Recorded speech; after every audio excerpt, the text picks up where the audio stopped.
हाय यार, मैं हूँ ये खान और आप देख रहे हैं एनएस गोट फार्म। आपके अपने YouTube channel NS goat farm में एक बार मैं आप लोगों का फिर से स्वागत करता हूँ। जैसा कि एक वीडियो आपने देखा था कि हरे चारे पे बात किया था मैं, हरा चारा किस तरीके से खिलाना चाहिए और कितनी हाइट पे खिलाना चाहिए। तो वो वीडियो जो है बहुत लंबी हो जा रही थी, इसलिए मैंने नेक्स्ट पार्ट का रूप दे दिया, ताकि बहुत ज़्यादा वीडियो लंबी हो जाती है तो व्यूअर्स जो रहते हैं वो बहुत लंबी वीडियो देखना पसंद नहीं करते हैं। इसलिए आज फिर मैं उपस्थित हूँ आपके सामने हरे चारे पे बात करने के लिए कि हरा चारा कौन कौन सा हरा चारा देना चाहिए और क्यों देना चाहिए, हरा चारा से प्रॉफिट कितना होने वाला है। जैसा कि आप जानते हैं, यदि आप बकरी पालन करना चाहते हैं या बकरी पालन में से ज़्यादा लाभ उठाना चाहते हैं तो आपके पास हरा चारा होना बहुत ही ज़्यादा ज़रूरी है। यदि आप बकरी पालन में सफल होना चाहते हैं तो आपको हरे चारे की व्यवस्था भरपूर मात्रा में करना चाहिए। एक बकरी को या बकरे को मतलब 3 से 4 किलो एक दिन में हरा चारा उसको देना बहुत ज़्यादा ज़रूरी है। मतलब अगर आप लगातार उसको 3-4 किलो हरा चारा देते रहेंगे रोज़ डेली, तो उसका ग्रोथ बहुत ही ज़्यादा अच्छा रहेगा, क्योंकि उसको प्रोटीन भरपूर मात्रा में मिल जाएगी और पोषक तत्व तो भरपूर मात्रा में मिल जाएंगे, तो जिससे उसका ग्रोथ अच्छा होगा। और हमें ये देखना है कि हमें कितने कम कॉस्ट में बकरी पालन कर सकते हैं। अगर आपको एक सफल बकरी पालक बनना है, पशुपालक बनना है, फार्म को सेट करना है, तो समझ लीजिए कि आपको कम से कम ये देखना है हमें कितने कम से कम कॉस्ट में हम बकरी पालन कर सकते हैं। अगर आप कम कॉस्ट में करेंगे तो ऑटोमेटिक आपका जो प्रॉफिट हो जाता है वो अच्छा हो जाता है, ज़्यादा हो जाता है। तो किस तरीके से हम हरे चारे की व्यवस्था कर सकते हैं, जैसे कि आपने पिछली वीडियो में देखा कि मैं नेपियर लगाया हूं और मेरे पास जैसे कि भी संख्या बकरियों की कम है और इसके लिए वो जो मैं नेपियर लगाया हूं वो ज़्यादा है, तो मैं थोड़ा लगता है, क्योंकि मेरी बकरियां चराई पर भी हैं। और जिनकी बकरियां चराई पर रहती हैं आप देखेंगे उनकी बकरियां बीमार भी कम पड़ती हैं और ग्रोथ भी अच्छा करती हैं। यही वजह रहती है कि वो बकरियाँ जो चराई पर जाती हैं और अनेक प्रकार के हरे चारे को खाती हैं और उनको भरपूर मात्रा में प्रोटीन और पोषक तत्व तो मिल जाते हैं और उनकी बकरियां जो है तंदुरुस्त रहती हैं, अच्छा ग्रोथ करती हैं। तो अगर आप स्टॉल फीड पे रख रहे हैं तो आपको एक प्रकार का या 2 प्रकार के हरे चारे से काम नहीं होने वाला है, क्योंकि एक ही चीज़ में वो पोषक तत्व तो नहीं मिल पाते हैं जो बकरियों को चाहिए या जानवरों को चाहिए। और प्रोटीन तो कम ज़्यादा होते रहती है, कुछ प्रोटीन मिल जाएगी। हो सकता है आप जो खिला रहे हैं उसमें उतना ज़्यादा प्रोटीन नहीं हो जितना प्रोटीन की ज़रूरत जानवर को है। और पोषक तत्व जिन पोषक तत्वों की ज़रूरत है, हो सकता है जो आप 1-2 तरीके की घास खिला रहे हैं उसमें नहीं हो। तो नेपियर 8-10 साल हो गया और फिर ये ख़त्म नहीं होगा, क्योंकि फिर इसका तैयार करके बीज और फिर दूसरा भी लगा सकते हो। और उसके बाद एक आती है अल्फा ग्रास 3-4 साल चलती है, और एक आती है मक्खन ग्रास, एक आती है दशरथ ग्रास। तो इस तरीके से 3-4 घासें हो गई, क्योंकि अलग अलग बदल के हमें हरे घास को खिलाना है। क्योंकि अगर किसी घास में कोई पोषक तत्व नहीं रहे, किसी घास में कोई पोषक तत्व नहीं रहे, किसी घास में कितनी प्रोटीन है, जितनी प्रोटीन चाहिए उतनी प्रोटीन नहीं मिल पा रही है, तो अगली घास में मिल जाएगी।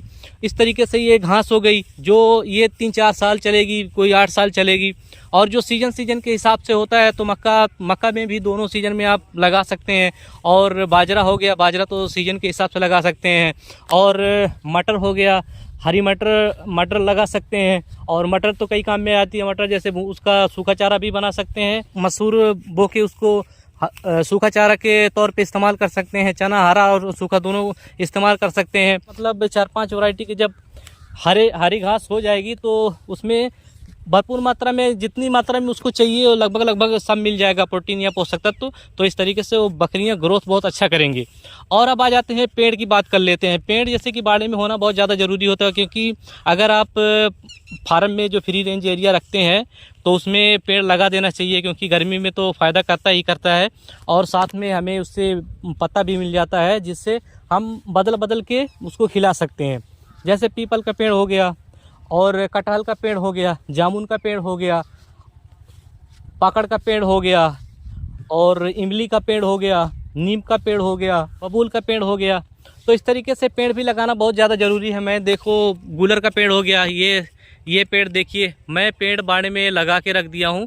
और अभी तो समझ लीजिए कि मेरे पास पेड़ की व्यवस्था नहीं है, लेकिन मैं घास की व्यवस्था कर लिया हूँ। और सब्जियाँ वगैरह भी लगा सकते हैं, जैसे बैगन हो गया, टमाटर का समय आए तो टमाटर भी आप लगा सकते हैं। तो सब्जियां भी खिला सकते हैं, या फिर मार्केट से सब्जियां, बाजार में जो बेस्ट सब्जियां रहती है उसको भी ला के खिला सकते हैं। इसको खिला के भी कॉस्ट कम किया जाता है, लेकिन उसमें देखना ये होता है कि जो सब्जियां में फंगस लग जाए उसको बिल्कुल ना खिलाएं, क्योंकि फंगस लगी हुई चीज़ जो बकरियों के लिए बहुत ही ज़्यादा घातक हो जाती है। तो फायदे के चक्कर में हमें नुकसान उठाना पड़ जाएगा। और अगर खिला रहे हैं तो देखें कि उसमें फंगस ना लगे। फंगस ये सब चीज़ खिला के, या फल वाले के पास जाए जो फल निकलता है उसको भी ला के आप खिला सकते हैं। इससे सब चीज़ों से बकरियों का ग्रोथ जो है बहुत अच्छी तरीके से हो जाएगा। तो मैं तो सब लगा दिया हूँ पेड़। जैसे मेरे पास आकड़ का पेड़ है, और गूलर का पेड़ है, अमरूद का पेड़ है, नीम का पेड़ है। सहजन का पेड़ लगाना बहुत ही ज़्यादा ज़रूरी है। और केला मेरे पास एक ही है, इसको मैं लगाया था लेकिन सही तरीके से ग्रोथ नहीं कर पाया, तो दूसरा ला के लगाना पड़ेगा। केले की पत्तियाँ जो है बकरियाँ बहुत चाव से खाती हैं। और सहजन लगाने के बहुत ज़्यादा फ़ायदे हैं। सहजन लगाने से आप उसका फल भी चाहिए मिल जाता है, और पत्तियां बहुत ज़्यादा इसमें पोषक तत्व होते हैं। और 15 दिन तो इसको खिलाना अनिवार्य हो जाता है, क्योंकि जो चेचक निकलती है उससे ये खिलाने से नहीं निकलती है। तो ये सब लगाना बहुत ज़्यादा ज़रूरी है। और अब कितने प्रकार की हो गई, 8-10 पेड़ हो जाता है, और 5-6 तरीके की घास हो जाती है। तो उसको वो पोषक तत्व मिल जाएंगे जो बकरियों की ज़रूरत रहेगी, और प्रोटीन उतनी मात्रा में मिल जाएगी। तो इससे होगा ये कि हमें जो है दाना जो हम खिलाते हैं उसकी कॉस्ट बहुत ज़्यादा पड़ जाती है, और दाना खिलाने का जब खर्चा बच जाएगा तो ऑटोमेटिक कॉस्ट कम हो जाएगी। जब कॉस्ट कम हो जाएगी तो हमारी प्रॉफिट अच्छी हो जाएगी।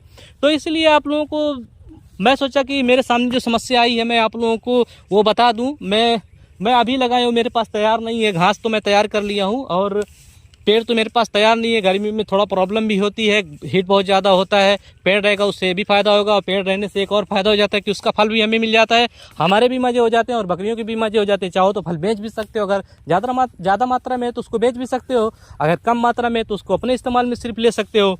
तो इस तरीके से मेरे पूरे फ्री रेंज की एरिया है, और मैं सब पेड़ लगा दिए, अभी तैयार नहीं है। तो मैं सोचा इसकी एक वीडियो बना के डाला जाए, ताकि जो किसान हैं, नए हैं, और जो करने वाले हैं वो इन सब चीज़ों की पहले से तैयारी करके रखें। पेड़ पहले से जब आप बाड़ा बनाए तभी पेड़ लगा दे, पेड़ की व्यवस्था कर दे, ताकि पेड़ तैयार हो जाए। क्योंकि पेड़ तैयार होने में काफ़ी टाइम लगता है, तो इसकी व्यवस्था पहले ही करना पड़ता है। मेरे द्वारा दी गई जानकारी अगर आप लोगों को अच्छी लगी हो तो मेरी वीडियो को शेयर, सब्सक्राइब एंड लाइक ज़रूर करें, और बेल आइकन को प्रेस करके रखें, ताकि जब भी मैं कोई नई वीडियो डालूं तो उसका नोटिफिकेशन आपको सबसे पहले मिले।